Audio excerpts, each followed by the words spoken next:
presentation on polar coordinates. A polar coordinate is very similar to a Cartesian coordinate. However, instead of using two axes to give a precise location, it uses the angle from the x-axis and the distance from the origin. The angle is labeled as theta and the distance is labeled as r. For a polar axis, a polar axis can help you draw a polar coordinate or a polar equation. On the axes, the concentric circles help dictate the radius at various intervals, whereas the lines help dictate various angles.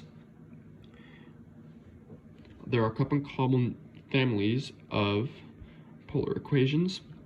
The most common and simple is a line. For a line, r does not have a value, and theta equals k, or a constant. The next most common is a circle, in which r equals a cosine theta plus b cosine theta, where a and b are constants. Another very common form is a spiral, which starts at the origin and spirals outwards. For this equation, r will equal a plus b theta.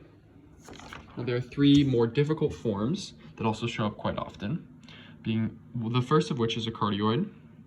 Cardioid is perfectly symmetrical. Unfortunately, my handwriting is poor, so it does not come out that way.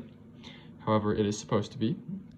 For a cardioid, the equation is r equals a times 1 plus or minus cosine theta, or r equals a times 1 plus or minus sine theta. Another very common, more complicated form is a lemacon. It is also supposed to be symmetrical. For the equation for a lemacon, r equals a cosine theta plus b, or a sine theta plus b. The final form is a rose.